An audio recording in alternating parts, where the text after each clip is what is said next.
Okay, let's just jump right into it. What if I told you that lightning, the very symbol of random chaotic power, isn't random at all? What if every single one of those brilliant flashes is actually following a pre-built invisible highway through the sky? Today, we're diving into a really radical new theory that might just change everything we think we know about one of nature's most spectacular forces. So, this entire idea is the brainchild of a thinker who goes by Morpheus, and he sees the world a little differently than most of us. He's convinced there's a kind of hidden code, a universal principle he calls the delta, that connects, well, everything, from a single molecule all the way up to the cosmos. It's a pretty bold, almost philosophical place to start, right? And that's the big question, isn't it? It's one thing to have a grand unifying vision, but can it actually give us a concrete, physical explanation for something as wild and violent as a bolt of lightning? Let's dig in and find out. So, to really get why this new theory is such a potential game changer, we first have to look at the problems with the one we've been using for years. The standard model for lightning, it's good, but it leaves some really big questions totally unanswered. And these are the real head scratchers, the cracks in our current understanding. I mean, why does a volcanic eruption, which is just spewing ash, create a lightning storm that's 10 times more intense than a normal one? Why do big, polluted cities get hit by lightning way more often? And how in the world do you explain the truly weird stuff, like lightning that shoots upwards from skyscrapers, or those mysterious floating orbs of light people sometimes see, known as ball lightning? These are the puzzles the standard model just can't seem to solve. And this is where Morpheus comes in. To connect all these strange dots, he proposes a single, really elegant solution, an idea that might just tie all these weird phenomena together. He calls it the nanoparticle highway. The theory is this: lightning isn't just ripping a random hole through clean air. Instead, it's taking the path of least resistance. It's following an invisible, temporary scaffold made of tiny metallic and mineral particles. Things like soot, dust, even salt, that are already just floating around up there. And this slide just perfectly illustrates the difference. The standard theory on the left basically says lightning uses brute force to blast its way through the air. But Morpheus' theory on the right suggests something way more efficient, almost intelligent, a guided process. The path is already there, it just needs a trigger. This also explains why lightning can form at lower electric fields than we'd expect. Instead of needing a colossal amount of energy to ionize pure air, it uses a weird quantum effect called tunneling to essentially hop between these tiny, close-together particles with a lot less effort. Okay, but wait a second. An invisible highway that can form in the sky and then just vanish in a fraction of a second? How on earth could that actually work? Well, the answer is in some really cool physics.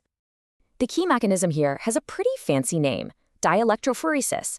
But don't worry, the concept is actually pretty simple. Imagine a storm's intense electric field acting like a powerful set of invisible tweezers. It reaches out, grabs all these neutral nanoparticles floating in the air, polarizes them, and then forces them to line up end to end, creating these tiny, conductive filaments. So here's how it all goes down. First, you've just got nanoparticles scattered all over the place, totally random.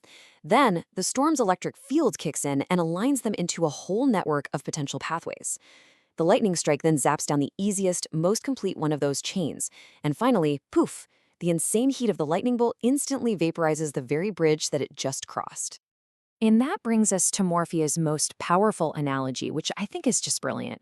The highway is built for a single purpose, for just one car, and it's completely destroyed in the process. This explains why lightning paths seem so random and why they're never reused. The road is just gone. Okay, the theory is really elegant, it's fascinating, but is there any actual proof? Let's take a look at the evidence that suggests this whole invisible highway idea might actually be real. This is probably the most dramatic piece of real-world evidence we have. A volcanic eruption is basically a giant nanoparticle generator. It's just spewing metallic ash high up into the atmosphere. And what happens? Lightning activity skyrockets, increasing tenfold. It's like a massive, natural experiment that lines up perfectly with what the theory predicts. And this has been replicated in the lab, too. It's actually pretty straightforward. You take a box of clean air, and you measure how much voltage you need to create a spark. But then you add some iron nanoparticles to that same air, and boom, the voltage required to make that spark jump drops by a whopping 30%. The particles are literally making it easier for lightning to happen. And the evidence just keeps piling up. From the clear link between urban pollution, which is full of nanoparticles, and more lightning strikes, to actually finding tiny little spheres of magnetite, which is just vaporized and recondensed metal, in the soil after a strike. Even those beautiful fractal burn patterns that lightning leaves on surfaces look a whole lot more like a discharge following a complex network than just a random blast through empty air. So what does this all mean? If this theory holds up, it's not just some small update to a textbook.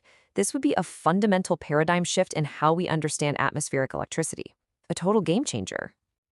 The implications are just huge. I mean, they could revolutionize everything from public safety to planetary science. We could design smarter lightning rods that actually attract these particle chains to protect buildings. We might even be able to seed clouds with specific particles to divert or even shut down dangerous strikes. And all those weird anomalies, the volcanic lightning, the city lightning, even ball lightning, they could finally be explained by one single unified mechanism. It even gives us a whole new way to think about lightning on dusty planets like Mars. And this brings us right back to where we started, to that idea of a hidden code.